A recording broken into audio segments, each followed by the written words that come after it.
Hi everyone, and welcome to BMI's new video series, What's New in Zoho? This series is all about breaking down Zoho updates in simple business terms. What changed, why it matters, and how users like you can make the most of them. I'm joined by Eric from our tech team to walk through the latest updates in Zoho Analytics. Thanks, Lisa. I'm excited to be here to cover the November-December updates. Great! Let's kick things off with a quick overview for anyone who's new to Zoho Analytics, and for those people who are just wondering why these updates are worth paying attention to. So Eric, for anyone new to the app, what is Zoho Analytics?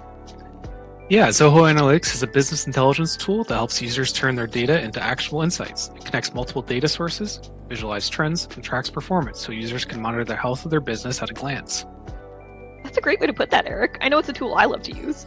And for a user who's just hearing about these updates but is more familiar with the program, why should they care? These updates are designed to make dashboards more accessible and reporting easier, while helping teams combine, analyze, and share data more effectively. This supports deeper insights, faster decision-making, and greater confidence in the data teams depend on. That makes a lot of sense. Let's go a little deeper into my personal favorite of the updates, the new accessibility and usability options. What accessibility improvements were added in these updates? Zoho Analytics now includes a dedicated accessibility section with features like high contrast mode, adjustable fonts, and keyboard shortcuts. I use keyboard shortcuts all the time. It really is so much faster. Can you share an example of where the other settings could make a real difference for someone? Yeah, for users with visual impairments, these settings make dashboards easier to read and navigate. It helps users focus on the insights instead of struggling with the interface. Wow, even small changes like that can have a really big impact. What kind of feedback have users shared so far? Yeah, the feedback's been very positive. Users report smoother navigation, improved efficiency, and a better overall experience working in analytics. It's great to see usability getting that level of attention. And speaking of making work easier, let's talk about the new data connectors. What new built-in connections were added, and what do they allow users to do? Zoho added native connectors for tools like Control, Asana, Zoho Community, FreshBooks, Zoho Voice, and Zoho Shifts, along with expanded modules in finance and inventory. These connectors let users bring operational data directly into Zoho Analytics without manual imports or custom integrations. Wow, who tends to benefit the most from these new connections? Most of the apps mentioned will relate to teams working in project management, finance, and operations. These teams will see strong benefits, especially when they already rely on the data to make regular decisions. That said, I always like to clarify that a new connector creates access to data, but it doesn't automatically create insight. Oh, could you elaborate on what you mean by that? Yeah, when a system is connected, the data syncs and tables appear in analytics, but the metrics are often raw. Things like ownership rules, life cycle stages, and business-specific definitions still need to be thought through. So the connector opens the door, but the real value comes when teams know what question they're trying to answer or what decision they want to support with the data. That makes sense. So is it always a good idea to just connect everything?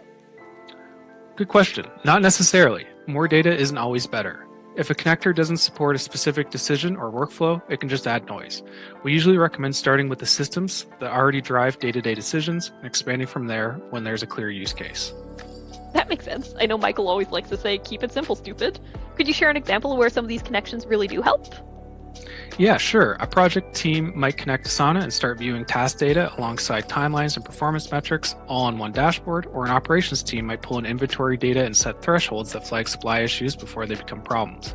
In both cases, the value isn't just having the data, it's tying it to something actionable. So it's less about turning the connections on and more about how the data gets used. Exactly. Connectors don't create insight on their own, they create opportunity. The insights show up when the data is aligned to a real business decision. Speaking of business decisions, I know sometimes teams need to adapt rapidly. How do the recent data sync improvements help users in everyday reporting? Yeah, the biggest change is incremental fetch. Instead of reloading all data every time, Zoho Analytics users can now choose to only pull in new or updated records. So, in plain terms, that just means dashboards stay current without any extra delays? Yeah, exactly. Data, reports, dashboards all stay up to date more smoothly, and users don't have to wait for full reloads or resyncs to see the latest information. Oh, wow, that's a big benefit for anyone who depends on fresh data. And once those insights are ready, I've heard sharing them has also improved with the export updates. Could you tell me a little more about what improvements were made to exporting reports and why they matter? Yeah, there's been improvements made to exporting dashboards as PDFs. Exports now preserve the visual formatting of dashboards, including images and backgrounds, so reports look the same when they were shared as they do inside Zoho Analytics. Okay. How does that help when sharing insights with leadership or other teams? It reduces confusion. Everyone sees the same visual and context, which makes insights easier to understand and act on. That makes a lot of sense. Before these updates, did users run into a lot of challenges with exports? Yeah, for these PDF exports in the past, embedded images wouldn't come through, and sometimes exported reports needed quite a bit of adjusting to match the dashboard layout. With these updates, exports maintain their visual integrity by more closely reflecting what users see in analytics, making sharing insights smoother and less time-consuming. That sounds like a great quality of life update for how insights get shared. Let's wrap it up with some next steps. What are some simple steps that a user could take right now to benefit from these updates?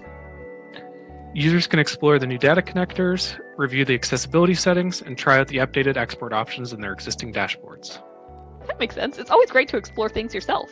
Anything users should keep in mind as they're planning for the future once they're done that exploration? Yeah, thinking ahead about data sources and how dashboards will be used across teams helps users get the most value from these features. Planning for growth in ways like that definitely pay off. And if someone wasn't quite so sure, what next steps would you recommend if someone wanted help making the most of these updates? Yeah, they can reach out to BMI. We're always happy to provide guidance on how to make the most of anyone's reporting and insights. Awesome. Well, thanks, Eric, for helping me host this today, and thank you for joining us. We'll see you next time with more insights on what's new in Zoho. Thanks.